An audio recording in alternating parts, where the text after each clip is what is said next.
And fox envoys are nothing new. Stories have been told about them in Inazuma since ancient times. You must have met Kuji Yae before. Well, she's a fox envoy. That got me thinking. Maybe there are fox envoys out there in Inazuma that people just don't know about. And maybe Tsubaki is one of them. Whoa! So Inazuma also has supernatural beings? When you say also... Well, before Inazuma, we spent some time in Liyue. They have lots of supernatural beings there, like the Adepti. All kinds of them too. Up in the sky, down below the ground, in the water. Really? I've come across such things being asserted in books, but to hear someone talk about it from first-hand experience is extremely surprising. So Liyue lives up to its reputation. Its culture has a long history and gives rise to the most beautiful legends. Quite captivating. You should come visit Liyue with us sometime. The best part is, they have loads and loads of delicious delicacies. Really? I would love that. Speaking of delicacies, Traveler, Paimon, have you eaten your fill? Oh, Paimon has. Excellent. Then let's collect the kimono. Then we can pay a visit to my mother's mysterious and transcendent friend.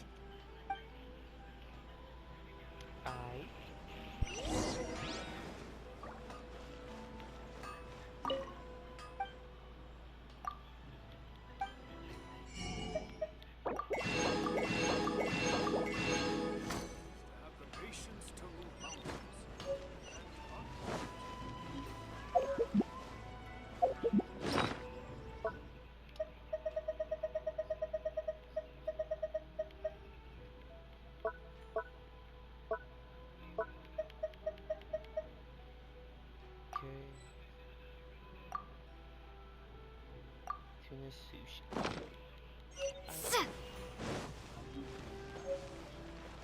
I think again my power. Shogun must have her reasons. Man, fuck your Shogun. Shogun's trash.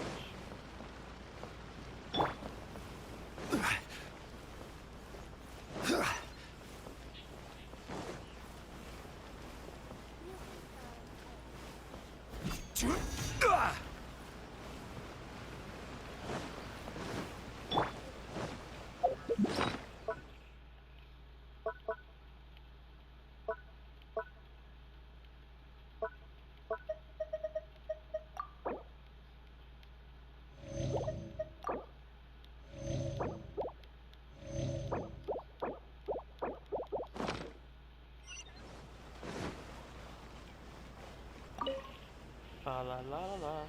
Your garment is ready, Miss Kamisato. I've folded and packaged it for you. Oh, and the other item we discussed? That's ready too. Thank you very much.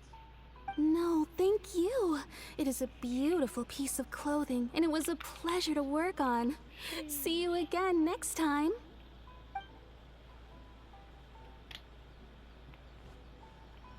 Let's go. Traveler, I have a gift for you. Oh, really? Whoa, looks super fancy. Is that for wearing in your hair? It's a hairpin in the style of a white heron. As well as a hair accessory, you can also use it as an ornament. I couldn't ask for your help and offer nothing at all in return, so this is my gift to you. I'm glad you like it. Speaking of white herons, that's what your title means, doesn't it? Shirasagi Himegimi. So this gift is like a little piece of yourself. It's just as elegant and beautiful as you are. You flatter me, Paimon. If this gift reminds you of me, that is all I could ask for. It definitely will. Alright, well, now we've got what we came for, we can set off. Time to go meet Tsubaki. Subaki. Welcome to Netsuke no Gen.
transcendent being lives here?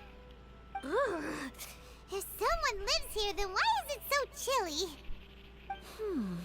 I'm asking myself the same question. How strange. I'm quite sure that this is the location my mother wrote about, but surely...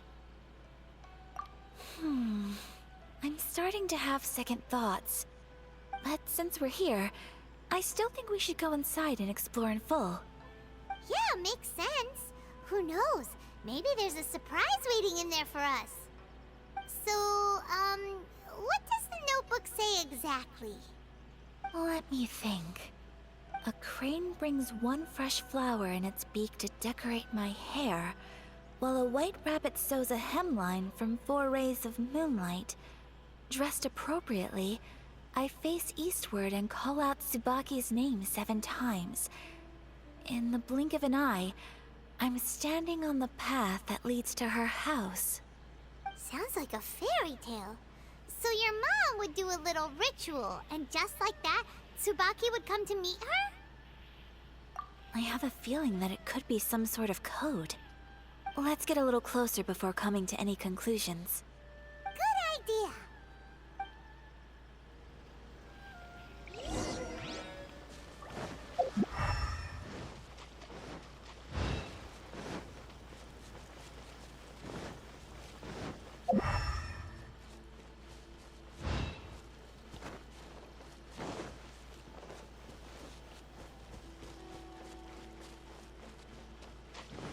There are some bushes on the rocks in here. Could that be anything?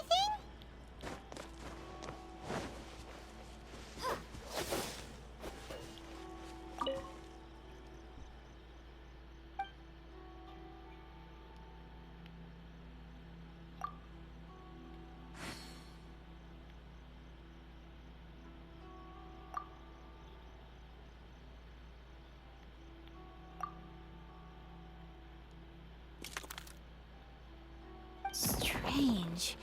There's nothing in here. Let's keep looking around.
I don't even know what the hell I'm looking for.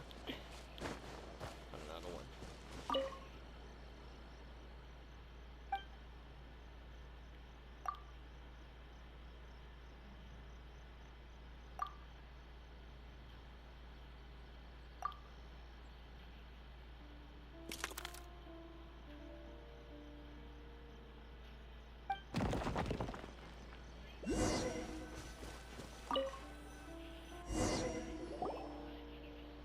Did it open? Did it open? Did our Inazuma Deptas leave any treasure here? What's this? Huh. Looks like a book. It seems to be another notebook. Could it be Tsubaki's notebook? Let's step back outside now. The atmosphere here is different than I'd imagined. Somehow, it makes me a little reluctant to open the notebook. Paimon knows what you mean. Reading in low light is really bad for your eyes. Come on, let's get back outside.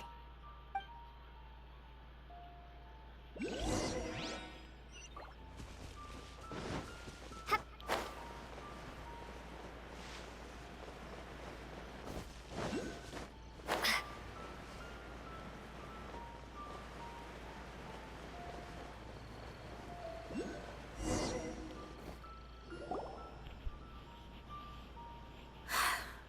Here will do just fine. Alright, let's see what the notebook says.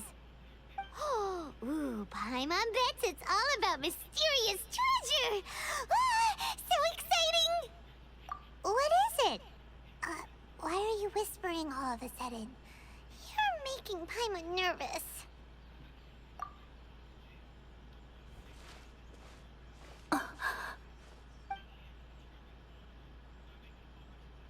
Oh, you want to let Ayaka read the notebook without distraction. Seems whatever's written in there must be pretty major after all. But, based on her expression, probably not a treasure map. What could it be?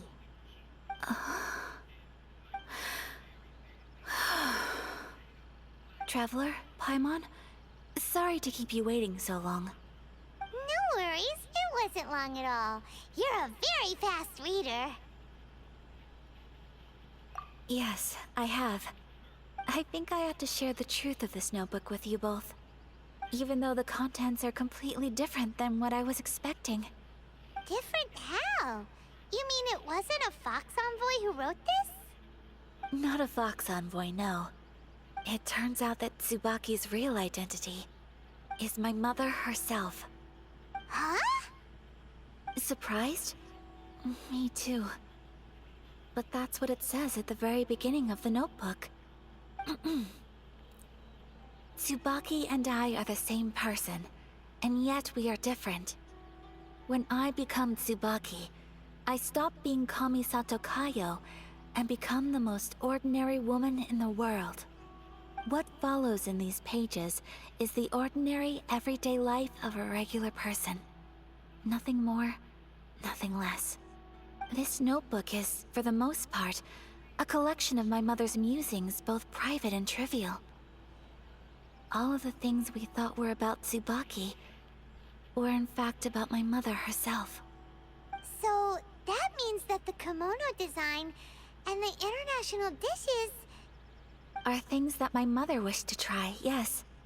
I'm sure this all sounds utterly bizarre to you, but to me at least, my mother's behavior is completely understandable. Or to put it another way, I actually have another side to myself as well. I was at a loss for words when I started reading the contents of the notebook. It almost felt like someone had looked inside my mind, examined my thoughts, and then written them all down on paper. Ayaka. From the moment my mother married my father, she became the mother of the Kamisato household. And with that came all sorts of duties. At the same time, the prestige of the Yashiro Commission brought its own share of responsibility. On top of that, every action she ever took was seen as representing the Kamisato clan. People were always watching her. Under such circumstances, she never had much time to do the things she really wanted to do. After my father passed away, Ayato and I took over responsibility for the affairs of the clan. We ran into all sorts of difficulties during that time. I'm not sure if people outside the clan could ever imagine what it was like. Every time I found myself up against a difficult issue, I'd ask myself, did my mother go through this too? What would she have done in this situation? Who knows?